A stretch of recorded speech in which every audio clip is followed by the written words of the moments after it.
Hello everyone and welcome to the guide for this weekly Nightfall. This week, before we start the guide, I would highly recommend you guys go to Zavala and grab the 3 elite bounties that you can get so you can have a chance of getting that icebreaker or legendaries you possibly don't even have. So let's get right into this.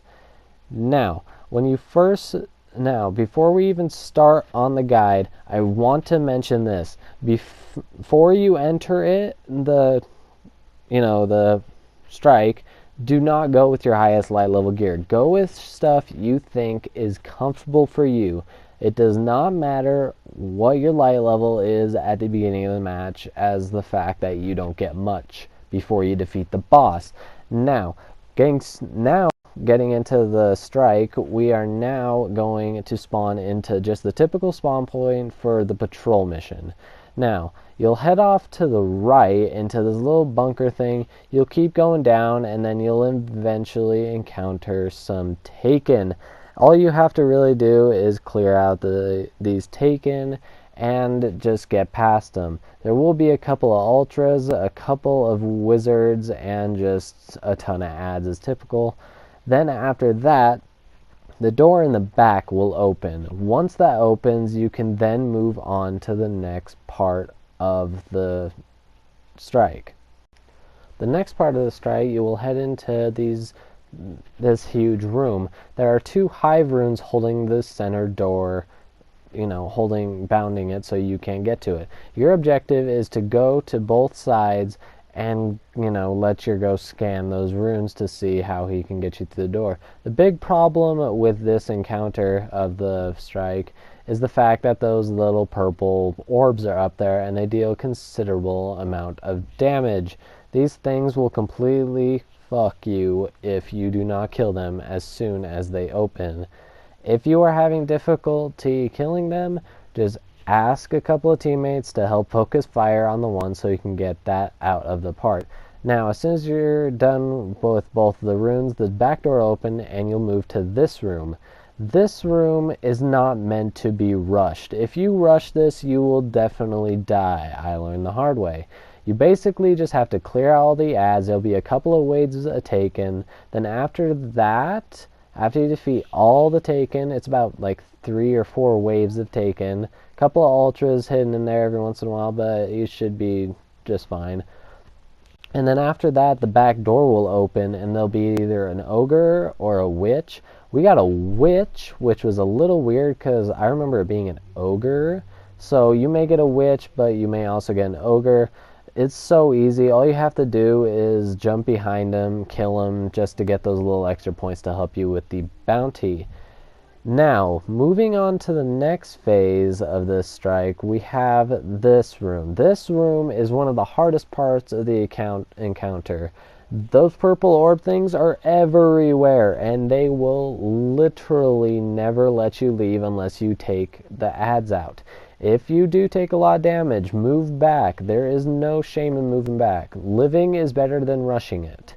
So after you take out all the adds and somehow get past these things, magically, you will be walking down a kind of like a zigzag area, and then you'll eventually find like this giant long bridge with thralls coming up. This is a really easy point earning inside this.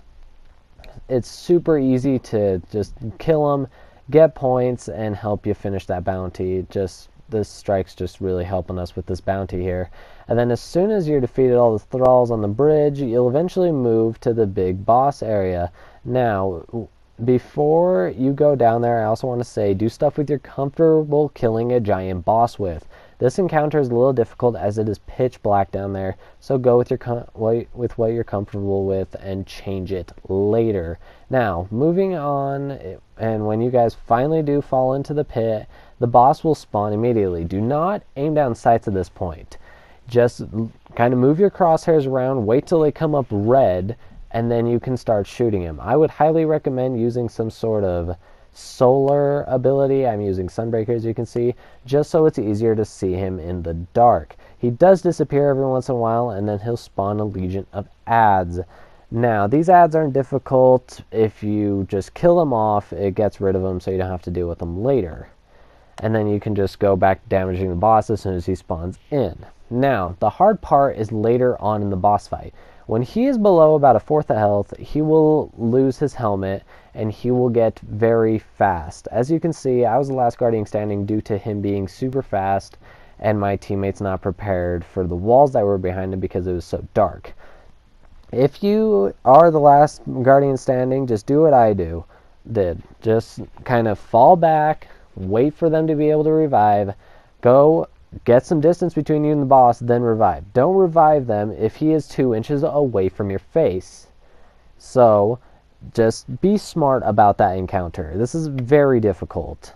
And I'm not just saying that just because it seems a lot of people don't do it. I'm saying it because it is difficult. Now, after you do that, after you kill the boss, he could potentially drop the skeleton key for you.